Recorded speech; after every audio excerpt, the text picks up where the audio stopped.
Hej, jeg hedder Karl, og jeg kommer fra DeepVis, hvor vi bygger det første AI Vision system, der er speciallavet til genbrugsplast. Jeg vil gerne vise jer, hvad det er, vi har formået at bygge med den støtte, vi har fået fra jer tidligere. Først og fremmest, så har vi kunne lave sådan en live overview her, som kører som standardskærm ude hos vores kunder. Hurtigt sætte data, og vigtigst af alt, om emnet er godt eller ej. Vi har kunnet lave en helt statistikside, hvor de kan gå ind og vælge datoer, se hvad end for noget statistik, de har behov for, og stadigvæk eksportere det ud til deres kunder. Vigtigst af alt for sporbarheden har vi formået at lave et batch library.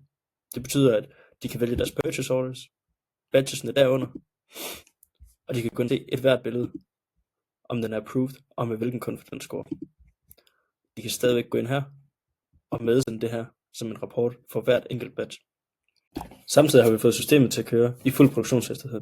Vi har en lille demo med over til højre, hvor I kan se, at vi har tegnet en helt unik fejl på den her flaske, fuldstændig som hvis den forekom i genbrugsplast. Systemet finder den meget tydeligt. Resultatet af det her har været en 3 millioner kroners lønbesparelse hos Robinson på en tidligere nedslidende opgave for operatørerne. Samtidig så kan de nu køre med over 90% genbrugsmateriale, med sikkerhed for, at hver eneste emne, der kommer ud af døren, er helt i orden. Det er egentlig også det, der har gjort, at vi har kunne få godkendt tilbud på alle de anlæg, vi har. 5 anlæg for Robinson, og 12 anlæg for Nordjyske Plastvirksomhed Skavplast. Samtidig har vi fået mulighed for potentielt at indgå som standardinventar hos Bryl i deres vaskeanlæg.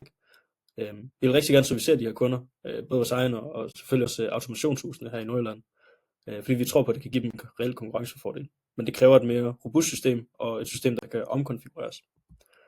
Og det er de arbejdspakker, vi står overfor nu. Vi har systemovervågning for robustheden og træningsplatformen netop for omkonfigureringen.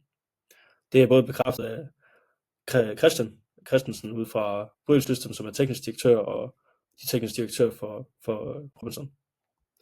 Så vil jeg bare sige tusind tak for jeres tid, og tusind tak for den støtte, vi har fået indtil nu.